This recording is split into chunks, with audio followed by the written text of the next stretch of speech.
어떤 한 목사님의 이야기를 나누도록 하겠습니다. 이 목사님의 사모님이 어느 날 뇌경색으로 쓰러지게 됩니다. 그러다가 식물인간이 되었습니다.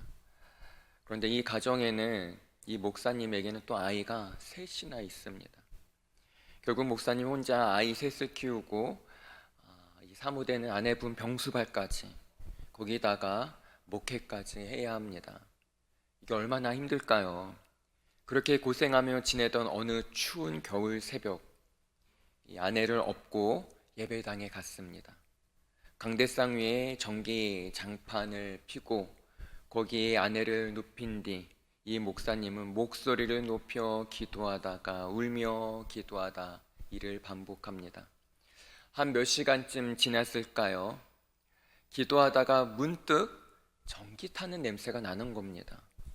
그래서 순간 전기 장판에 누워있는 아내를 보았습니다. 전기 장판에 불이 난 겁니다. 식물인간인 아내는 온몸에 화상까지 입게 되었습니다. 이 목사님 입장에서는 너무나 기가 막힙니다. 식물인간 아내 병수발하며 아이 셋을 키우며 목회까지 어렵사리 하고 있는 상황인데 아내가 온몸에 화상을 입은 뒤 하나님을 향한 반항심이 생기게 되었다고 합니다. 특히 누군가로부터 믿으면 분명히 낫는다라는 말을 들으면 마음속 깊은 곳에서 화가 일어나기 시작했습니다. 그러면서 목사님이 이런 의구심이 생겼다고 합니다. 내가 믿지 않아서 아내가 낫지 않는 걸까? 반드시 낫는다고 믿으면 정말 나을까? 그런데 주변에는 치유받은 사람보다 그렇지 못한 사람이 왜 더 많을까?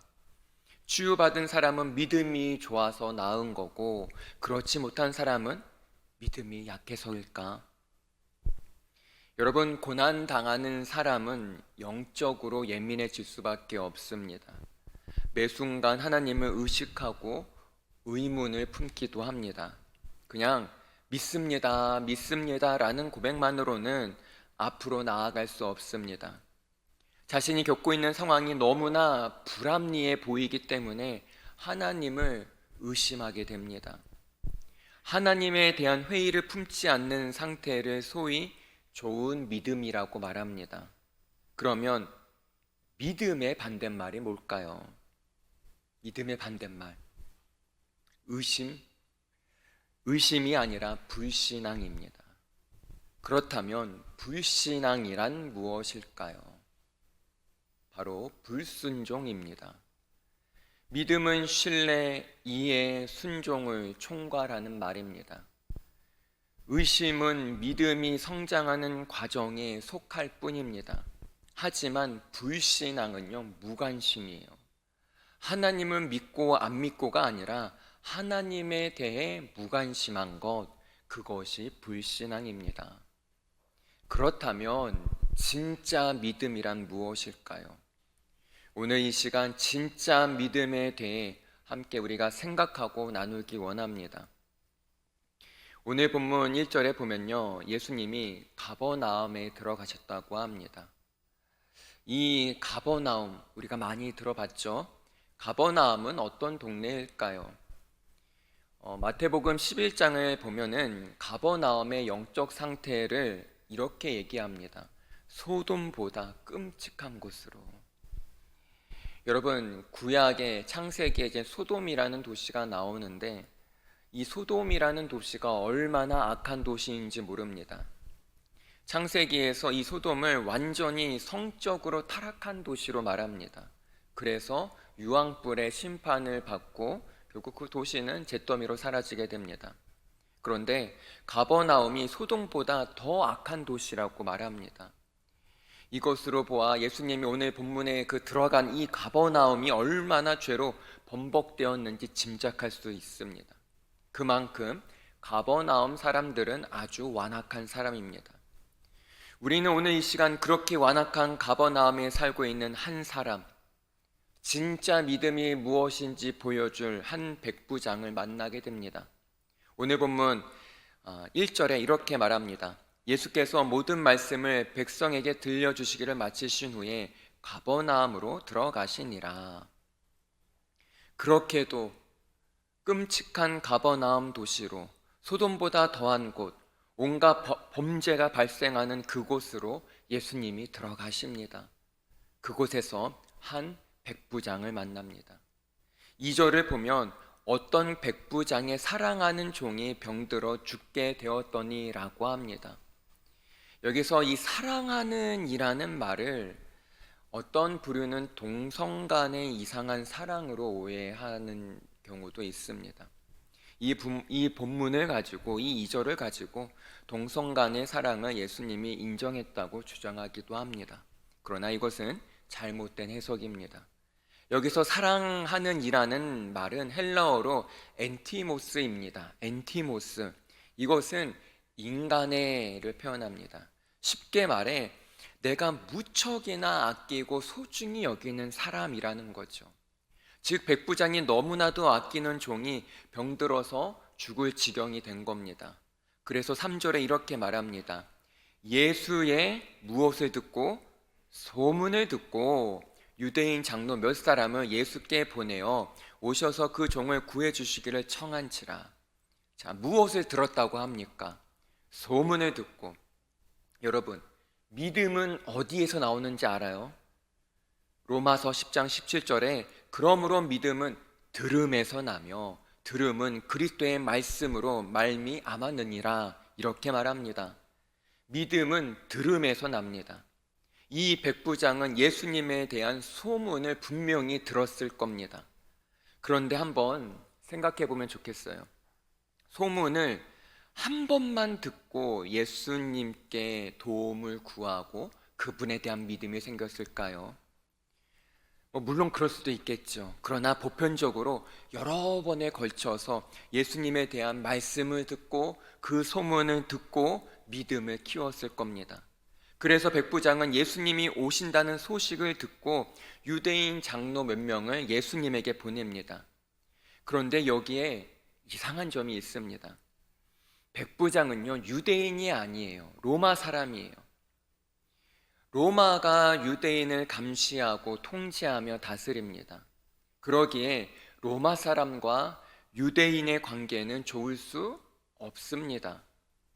우리나라가 일본의 지배를 받았을 때 일본 사람들과 관계가 좋았을까요? 당연히 좋을 수 없습니다.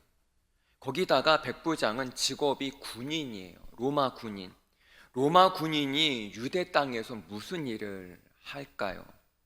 유대인을 감시하고 이들을 억압하고 착취할 거 아닙니까? 그런데 유대인 장로들이 예수님께 나아가 로마 백부장의 문제를 해결해 달라고 요청합니다. 이건 정말 이상한 거예요. 이들의 관계는 좋을 수가 없는 구조입니다. 정상적이지 않습니다. 그런데 왜 이것이 가능할까요? 4절 말씀에 그 해답을 찾을 수 있습니다.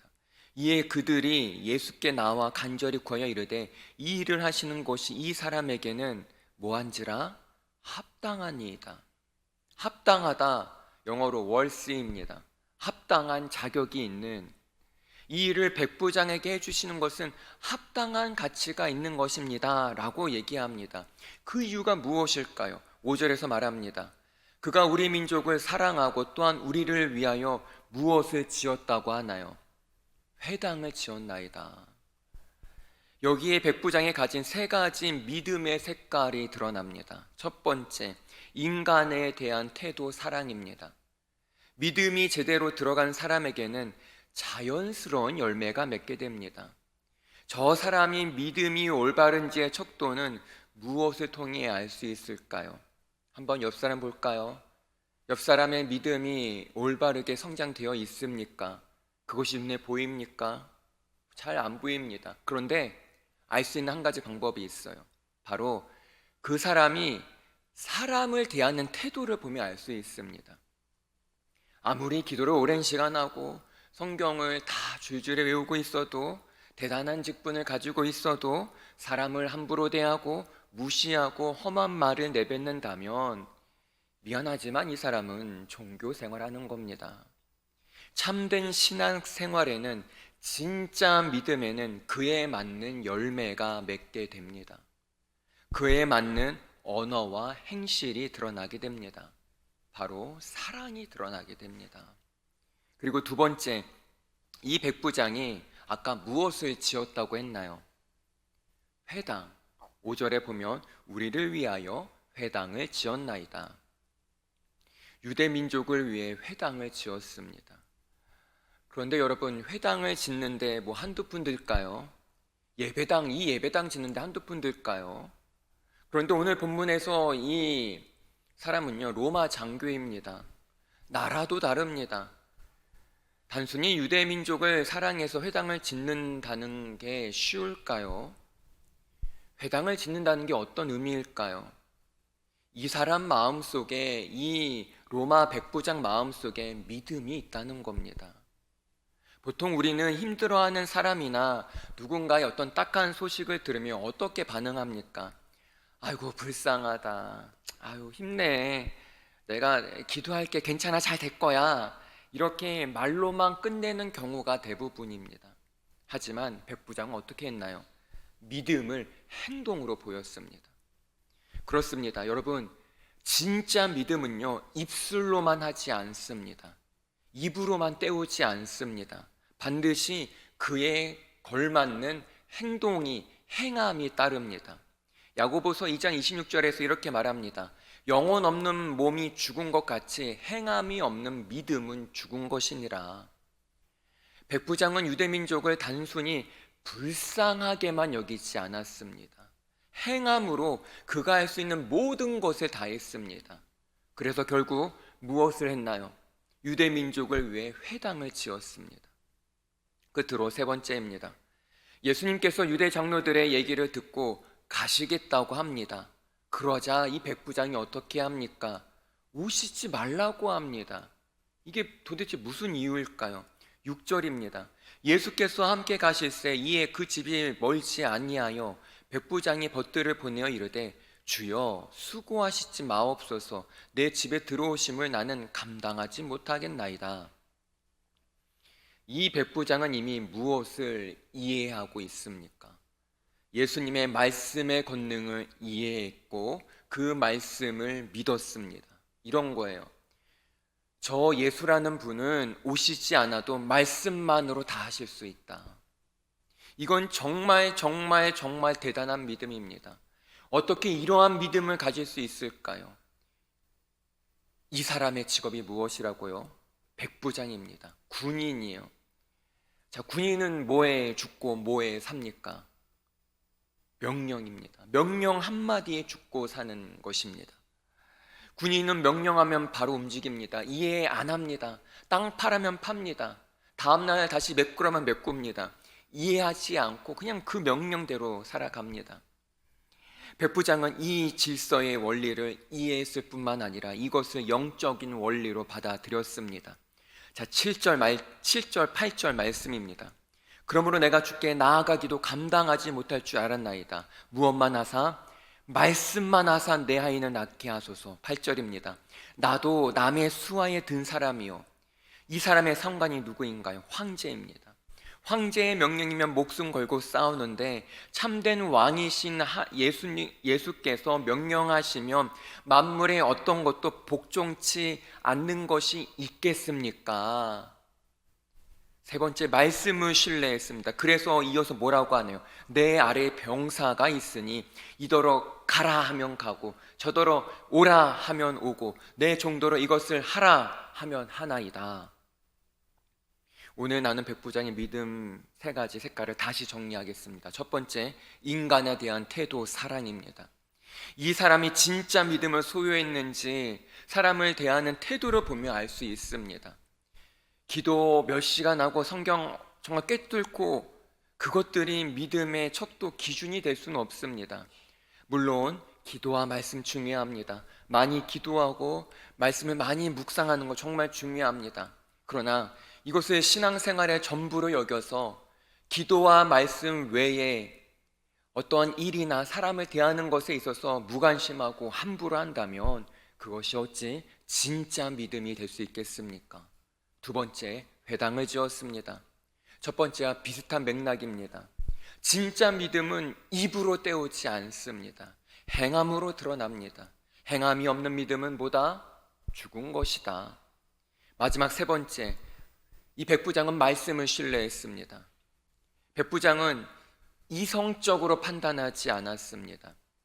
만약에 백부장이 믿음을 이성적으로 여겼으면은 어떻게 해야 되나요? 예수님이 직접 오셔서 그 종에게 안수해 주시기를 간구해야 합니다.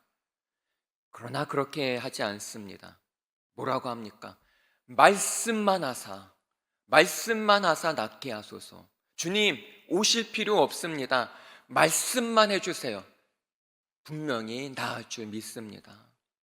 자신의 계획, 소망, 바램, 이성적인 생각과 판단 다 내려놓았습니다.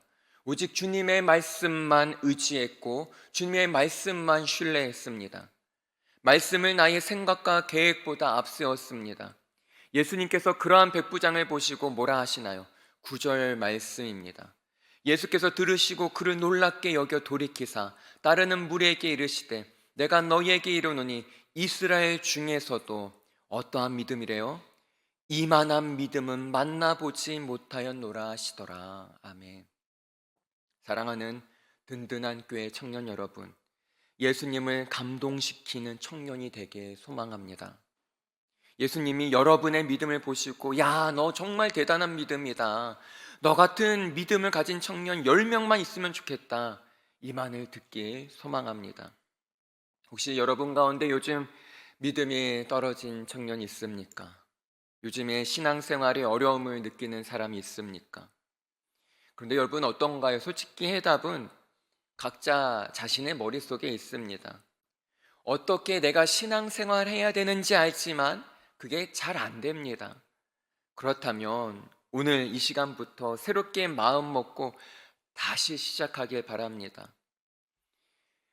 여러분 영성이 뭔가요? 영성 이런 말 많이 들어봤을 겁니다. 영성이 뭔가요? 과거에 내가 어떻게 신앙생활했고 과거에 어떠한 헌신과 봉사를 했고 예전에 수많은 영적 체험을 했고 그것이 영성인가요? 아닙니다. 아무리 과거에 내가 열심히 했어도 지금 오늘 그렇게 안 하면 아무 소용없습니다. 반대로 어제까지 세상 돌아가는 대로 내 마음대로 살았어도 오늘 지금 이 순간부터 새롭게 마음 먹고 주님을 붙잡는다면 그 사람이 참된 영성의 소유자입니다. 영성은 지식처럼 쌓이는 게 아니에요. 지금 현재 내가 그렇게 하고 있느냐 그것입니다. 여러분 오늘 이 시간부터 새롭게 마음을 다시 부여잡고 시작하길 바랍니다. 그래서 혹시 신앙적으로 다운되고 처진 청년들 지금 이 순간부터 다시 마음을 새롭게 잡는 겁니다. 그래서 한 주 동안 매일매일 순간순간마다 믿음으로 살아가기를 선택하고 주의 말씀을 선택하고 그 말씀에 순종함으로 이 세상에서 믿음으로 승리하는 우리 모두가 되길 간절히 소망합니다. 기도하겠습니다. 주님, 참된 믿음이 진짜 믿음이 무엇입니까? 의심하지 않는 것, 절대적으로 믿고 순종하는 것, 이러한 것들입니까? 우리는 자주 넘어지고 실패하고 낙심하기도 합니다. 또한 주님을 의심하기도 합니다. 어느 순간 마음의 뜨거움도 사라졌습니다. 그런 나를 바라보시는 예수님의 시선을 머뭅니다. 그런 나를 사랑하시는 주님, 그래도 너는 내 사랑하는 딸이다. 내 사랑하는 아들이다. 그 주님의 음성에 들으며 그 주님의 품에 안깁니다.